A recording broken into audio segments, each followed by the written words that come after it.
Hi hello అందరికీ నమస్తే. నేను ఇప్పుడు మన తిరగబడరా స్వామి మూవీ చూశాను. అండ్ జూనియర్ రాజ్ తరుణ్ అంటే ఇట్లాంటి మూవీస్ ఇంకా రాజ్ తరుణ్ భయ్యకి ఇంకా రావాలి. ఎందుకంటే ఇట్లాంటి ఫాల్స్ ఎలిగేషన్స్ అనేవి కంపల్సరీ వస్తున్నాయి.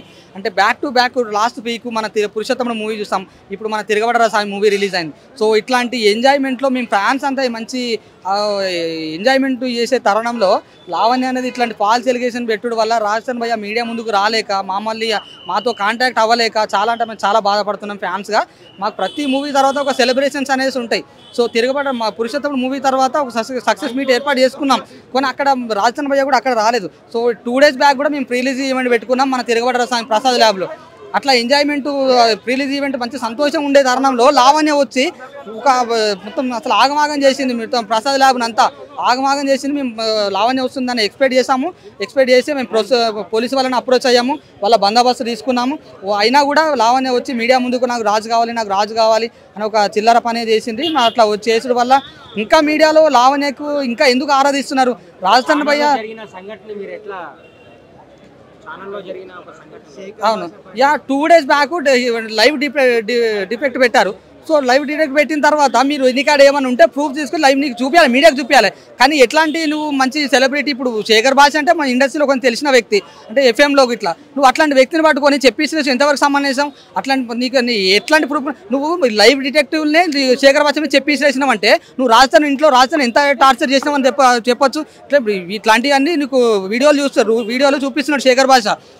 రాజధాని గలీజ్ మాటలను వాళ్ళ నాన్న తిడుతున్నావు, వాళ్ళ అమ్మని తిడుతున్నావు. ఇట్లాంటివన్నీ నమ్ము. ఇప్పుడు మీడియా వాళ్ళు మీరైనా నమ్మండి. ఎందుకంటే లైవ్ డిటెక్టివ్లో నువ్వు శేఖర్ భాష మీద చెప్పేసి రాసింది. ఇద్దరు ఉన్నారు విలేకరులు అక్కడ, వాళ్ళు ఎట్లాంటి ఆపడానికి ప్రయత్నం చేయలేదు. ఇట్లాంటి వాటిని ఎంకరేజ్ చేయదండి. ఇంట్లో ఒక మహిళ అన్నంత మాత్రాన ఇట్లాంటి చెప్పులు ఇసిరేసుడు ఎంతవరకు సమానేసం చెప్పండి? ఆమెకు న్యాయం జరిగింది. ఇట్లాంటి అన్యాయం జరిగింది, ఆమెకు అన్యాయం జరిగింది కావచ్చు. అన్యాయం జరిగితే నువ్వు కోర్టును ఆశ్రయించు, నీకు ఎట్లాంటి ప్రూఫ్స్ ఉన్నాయో నీ కోర్టును ఆశ్రయించు, నీ జస్టిస్ అనేది జరుగుతుంది. కోర్టులు ఉన్నాయి, ప్రతి ఒక్కటి నీకు జస్టిస్ జరుగుతుంది. సో ఇవన్నీ వదిలేసి నువ్వు మీడియా ముందుకు వచ్చి నువ్వు ఒక హైప్ కావాలని రాజ్ తరుణ్ భయ్య మీద ఎలిగేషన్ పెట్టుడు నీకు ఎంతవరకు సమానేసం? చెప్పేసి రేసుడు నువ్వు కరెక్టేనా? నీకు కరెక్ట్ పద్ధతేనా ఇది శేఖర్ భాష మీద? చెప్పుతో ఒకటి ఎట్లాంటి పద్ధతి ఏంది? నేను చాలా ఖండిస్తున్నా అండి. ఒక ఫ్యాన్గా మేము కంపల్సరీ రాజ్ తరుణ్ భయ్య ఫ్యాన్గా మేము అందరం లావణ్య మీద తిరగబడబోతున్నాం. రాజ్ తరుణ్ భయ్య వాళ్ళ ఫ్యామిలీ తిరగబడ్డారు. నిన్న కేసు పెట్టిలు ఇక్కడ మన మాదాపూర్ పిఎస్లో మేము ఒక 30 members, మేము రాజ్ తరుణ్ ఫ్యాన్స్ ఒక 30 members ఉన్నాం. మేము కూడా అదే మాదాపూర్ పిఎస్లో లావణ్యకు మీద కేసు పెట్టబోతున్నాం తిరిగి. ఎందుకంటే ఇట్లాంటి మంచి హీరోకు ఇట్లాంటి ఎలిగేషన్ పెట్టి మంచి కెరీర్ లేకుండా చేద్దామని చూస్తుంది. ఎందుకంటే ఇవన్నీ ఎందుకు? నీకు డబ్బు కావాలి, డబ్బును ఆశించి నీకు మీడియా ముందుకు వచ్చి రాజ్ తరుణ్ భయ్య కెరీర్ లేకుండా చేసి అమ్మ నా వల్ల కాదు, నీతోనే నేను పెట్టుకోలేను, నీకు ఎంత కావాలి ఒక ఫిగర్ చెప్పు. అట్లాంటి ఫాల్స్ ఎలిగేషన్స్ అన్ని పెట్టకు, నీకు ఎట్లాంటి డబ్బు రాదు. నువ్వు ఒక బ్రూటల్వి, నీకు ఒక డ్రగ్ ఇస్తూ నీకు 43 days నువ్వు జైల్లో అనుభవించి వచ్చిందానివి నీ మీడియాలో ఇవి ఏం నమ్మరు నిన్ను. అర్థమైందా? ఇట్లాంటి వాటిని మహిళా సంఘాలు ఎంకరేజ్ చేయకండి దయచేసి. అమ్మ మహిళా సంఘాలు ఇట్లాంటివి ఎంకరేజ్ చేయకండి, ఇట్లాంటి వాళ్ళని ఎంకరేజ్ చేయకండి. ఒక మహిళ అయినంత మాత్రాన ఆమె గురించి ఆమె గతం గురించి తెలుసుకోకుండా మీ ఇట్లాంటివన్నీ ఎంకరేజ్ చేయొద్దు. ఒక మంచి హీరో మీద ఫాల్స్ ఎలిగేషన్స్ అనేది లావణ్య చేస్తుంది, అలాంటివి ఏం నమ్మొద్దు.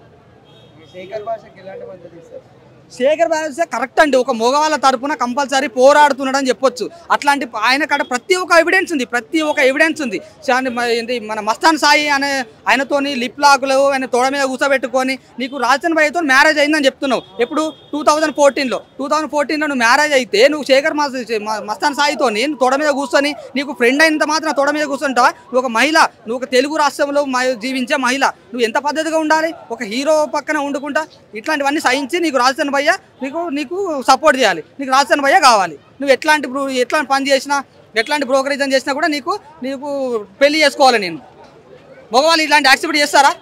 ఎంత ఒక లవర్ వాళ్ళు రిలేషన్లో ఉన్నారు, మ్యారేజ్ చేసుకోనని ముందే మాట్లాడుకున్నారు. నువ్వేనా చిన్నపిల్లవా? ఇవన్నీ తెలిసి నువ్వు రిలేషన్లోకి వచ్చినావు కదా.